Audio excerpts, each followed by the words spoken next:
Most prophets gave warnings, rebukes, and charges against the sin of people.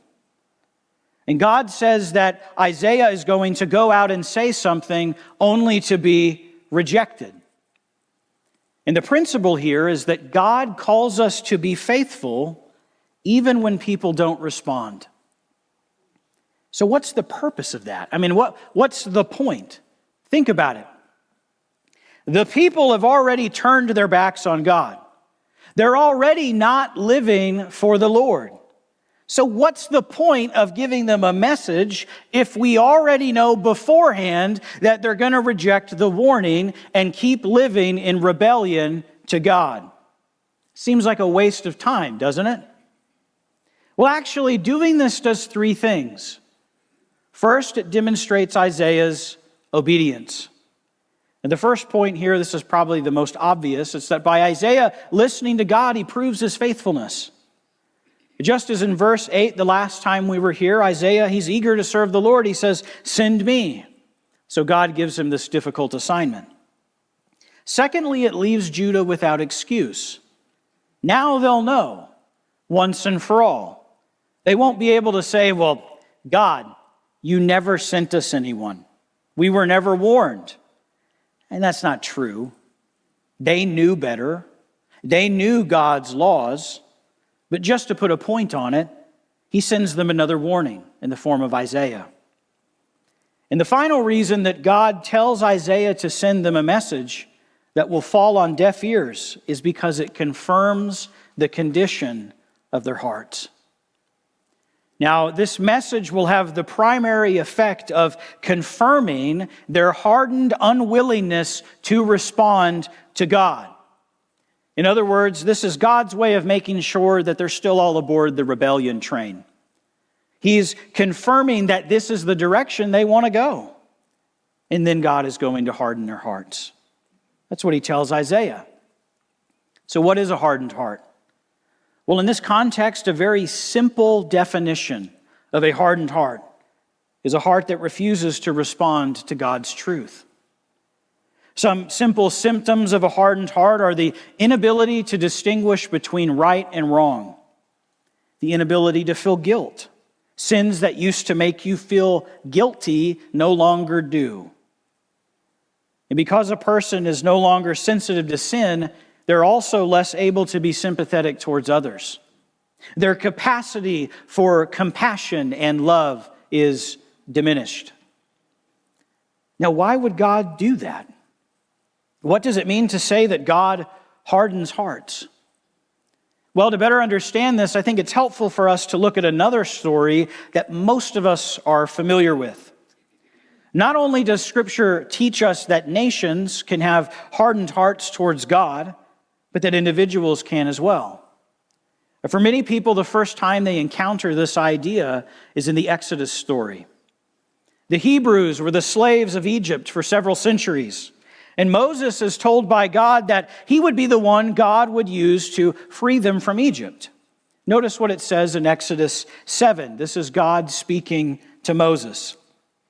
He says, "You shall speak all that I command you, and your brother Aaron shall tell Pharaoh to let the people of Israel go out of his land. But I will harden Pharaoh's heart, and though I multiply my signs and wonders in the land of Egypt, Pharaoh will not listen to you. And then I will lay my hand on Egypt and bring my hosts, my people, the children of Israel, out of the land of Egypt by great acts of judgment." You see, Pharaoh was not an innocent man whom God unfairly manipulated. Before God hardened Pharaoh's heart, Pharaoh had already hardened his own heart multiple times and had refused to obey God's command to let Israel go. And because of this persistent rebellion, God later hardened his heart even further. And this was not God forcing a good man or an innocent man to do evil. Rather, it was God confirming Pharaoh in the path he had already chosen. It was God's way of allowing Pharaoh's stubbornness to bring about greater consequences. So when we discuss God's hardening of hearts, we must remember that this is not God arbitrarily hardening people's hearts. Whenever God does this, it is a response to a person's own persistent, willful rejection of him. And to better understand this, if you look at verse 3 in chapter 7, let's focus on a specific part. But I will harden Pharaoh's heart. Now, in this context, the word harden, it comes from the Hebrew kashah, that means to stiffen, to strengthen. But that's not enough. We need to understand another word, heart. In this context, the word heart comes from the Hebrew lev. It means one's inner self. So if Pharaoh has already hardened his heart, and to harden one's heart is to strengthen their inner self, a simple definition of what God is doing, what we would call judicial hardening, is when God judiciously strengthens the resolve that a person has already formed in their own heart. So like Pharaoh in Isaiah's day, Judah had been given chance after chance, but now the time is up. God's ultimate plan to bring about salvation needs to happen. But in order to do so, he has to clean house. He did it with the flood. He did it with the Egyptians. He's going to do it here. God is going to give the people over to their rebellion, give the people over to their hardened hearts.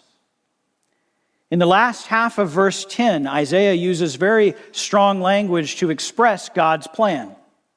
God tells Isaiah to give Judah 3 imperatives. He says to make fat their hearts, to make heavy their ears, and to make closed their eyes. This is the path that Judah has chosen. You don't want to listen to me? You don't want to see me? You don't want to follow my directions? God is just giving them what they want. This brings to mind a famous quote from C.S. Lewis, where he speaks about 2 kinds of people in the world. He says there are 2 kinds of people: those who say to God, "Thy will be done," and those to whom God says, "All right then, have it your way."